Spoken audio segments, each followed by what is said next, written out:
Welcome to G Fun Facts Online. Imagine a vehicle that doesn't just transport you, it launches you. You are sitting in a comfortable cabin, your coffee barely rippling in its cup, while outside, the landscape blurs into a streak of indistinguishable color. There are no wheels grinding against steel rails, no rhythmic clack-clack of track joints, and no roar of an internal combustion engine. There is only the soft hiss of air rushing past. You are traveling at 700 kilometers per hour, or 435 miles per hour. That is nearly the cruising speed of a commercial airliner.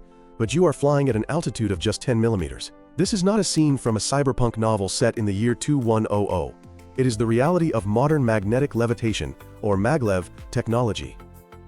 From the windswept test tracks of Yamanashi, Japan, to the high-tech laboratories of China's National University of Defense Technology, humanity is on the brink of a new era in ground transportation. We are finally breaking the friction barrier that has limited rail travel since the days of the steam engine.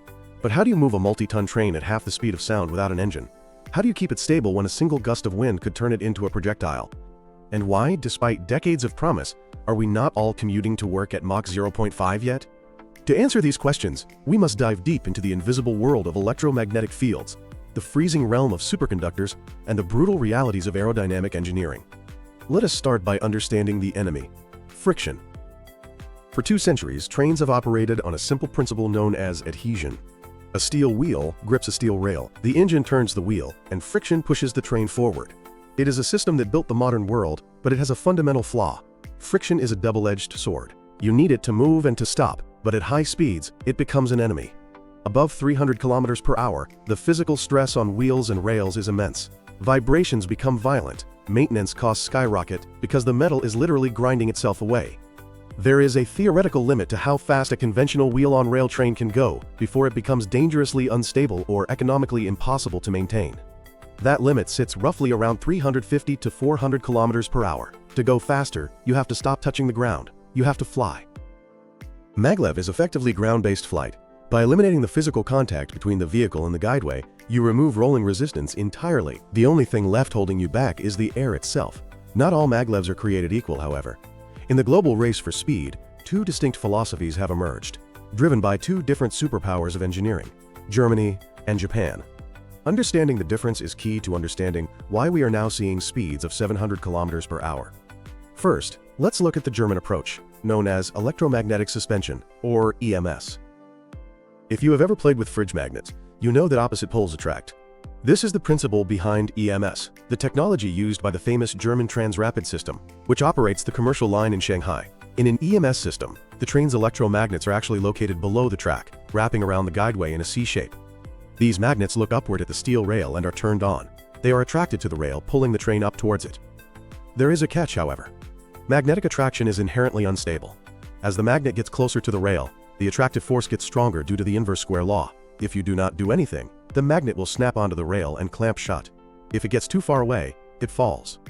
To make this work, EMS trains use incredibly sophisticated control systems that adjust the magnetic field thousands of times per second. They maintain a precise gap of about 8 to 10 millimeters. It is a delicate, computer-controlled balancing act, somewhat like balancing a broomstick on your fingertip. The pros of this system are that it works at 0 speed, meaning the train can hover while stopped, and the guideway construction is simpler using steel sheets. The cons are that it requires extremely precise gap control. The gap is very small, making it vulnerable to track irregularities or debris. Now let's look at the Japanese approach, developed by the Central Railway Company. They took a different path with their SC Maglev, or superconducting maglev project. Instead of attraction, they use repulsion, known as electrodynamic suspension, or EDS. If you try to push the north poles of 2 strong magnets together, they push back. EDS uses this repulsive force to lift the train. But to generate the massive magnetic fields required to lift a 50-ton carriage, ordinary electromagnets aren't enough. You need superconductors. This is where the magic of physics comes in. When certain materials, like niobium titanium alloys, are cooled to near absolute zero, around -269 degrees Celsius, using liquid helium, they lose all electrical resistance. You can pump an electric current into a loop of superconducting wire, and that current will flow forever without a power source, creating a permanent, incredibly powerful magnetic field. The SC Maglev train carries these superconducting magnets on board. The guideway is lined with simple figure-8 coils. The process involves a few distinct steps. First is the inductive kick. When the train is stationary, it rests on rubber tires because it cannot levitate yet. Then comes takeoff. As the train accelerates using its tires, its moving superconducting magnets sweep past the coils in the track. This leads to Lenz's law. The movement of the train induces a current in the track coils. According to Lenz's law, this induced current creates a magnetic field that opposes the motion. The track coils effectively become electromagnets that repel the train's magnets. Finally, we achieve flight. Once the train hits about 150 kilometers per hour or 93 miles per hour, the repulsive force is strong enough to lift the tires off the ground. The wheels retract like an airplane's landing gear, and the train levitates a massive 100 millimeters or 4 inches above the track. The advantages here are huge. The 10-centimeter air gap makes it much safer against earthquakes and debris compared to the German system. It is also inherently stable. If the train sinks, the repulsion gets stronger, pushing it back up. The downsides are that it requires expensive cryogenic cooling systems. It does not levitate at low speeds, and the high magnetic fields in the cabin require heavy shielding. So, the train is floating, but how do we make it move? We don't have wheels to turn, so we can't use a standard engine. The solution is to take a standard electric motor and unroll it. In a normal electric motor, you have a stator, the outer ring that stays still, and a rotor, the inner part that spins. Imagine cutting the stator and laying it flat along the ground. That is the guideway. Imagine the rotor is the train. This is called a linear synchronous motor. The coils in the guideway are fed with a 3-phase alternating current. This creates a traveling magnetic field. Think of it like a magnetic wave moving along the track. The North Pole in the track pulls the South Pole on the train forward, and the South Pole in the track pushes the South Pole on the train forward. The train essentially surfs on this magnetic wave.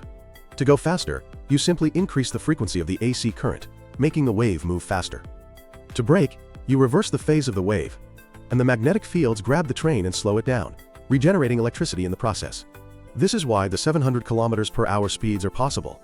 There is no friction to overcome, and the power is not limited by an onboard engine. It is pumped directly into the track from the power grid. Speaking of speed, in early 2024 and continuing into 2025, headlines screamed that China had built a 700 kilometers per hour Maglev. It is vital to separate the science from the hype. The record-breaking test conducted by the National University of Defense Technology involved a ton-class test vehicle, not a full-sized passenger train. This sled was launched down a relatively short track. The report stated the vehicle accelerated to 700 kilometers per hour in just 2 seconds. Let's do the math on that. 700 kilometers per hour is roughly 194 meters per second.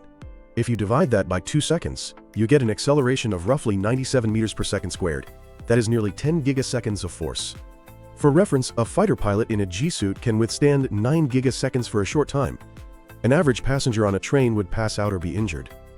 This tells us that the test was not a prototype for a passenger ride at that acceleration. It was a proof of concept for extreme electromagnetic propulsion. It demonstrated that their linear motor technology could handle the immense power switching and magnetic stresses required to push an object to near supersonic speeds instantly.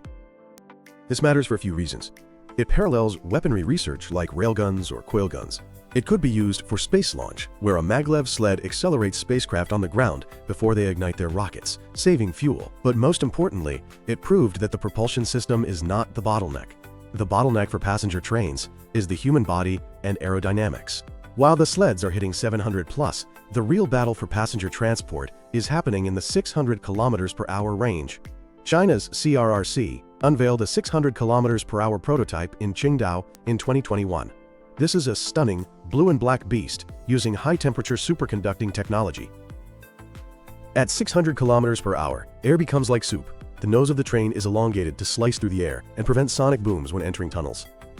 The rear of the train often needs a different shape than the front, sometimes called a whale tail, to manage the turbulent wake and prevent the tail from wagging. Meanwhile, Japan's L0 series for the Chuo Shinkansen already holds the Guinness World Record for a manned vehicle at 603 kilometers per hour, set in 2015. The L0 series looks like a platypus. Its nose is 15 meters long and incredibly flat. This bizarre shape is purely functional. When a train enters a tunnel at high speed, it pushes a piston of air ahead of it. When that air flies out the other end, it creates a loud boom that can rattle windows kilometers away. The long nose spreads that air pressure out, silencing the boom. Despite the technology being ready, reality brings complications. In Japan, the Chuo Shinkansen line has been delayed from 2027 to 2034 or later, largely due to tunnel construction threatening the local water table. In China, the existence of a massive high-speed rail network makes building an incompatible maglev network a financial risk. If you want to go faster than 700 kilometers per hour, perhaps 1000 kilometers per hour, maglev alone isn't enough. You run into the aerodynamic wall. Drag increases with the square of velocity, and power consumption increases with the cube of velocity, unless you remove the air. This is the concept behind the low-vacuum tube maglev, often called Hyperloop. China's CASIC is running tests in Datasong, combining maglev tech with a sealed tube pumped down to low pressure. By removing most of the air, you remove the drag, and the train effectively flies in space. Recent tests have pushed these pods to over 623 kilometers per hour in short bursts, aiming for a 1000 kilometers per hour target. However, the dangers are significant. In a vacuum, you can't use air brakes, you can't open a window, and a hull breach is catastrophic. Ultimately, we have the physics and the trains, but the economics are the final hurdle. The Shanghai maglev cost roughly $39 million per kilometer. The Chuo Shinkansen is estimated to cost $82 billion for just 286 kilometers. We must ask if saving 20 minutes on a trip is worth $100 billion. In conclusion, the 700 kilometers per hour maglev records are more than just numbers. They are a statement of intent. We are witnessing the birth of a new mode of travel that discards the wheel, the axle, and the engine in favor of the silent, invisible, and terrifyingly powerful forces of electromagnetism.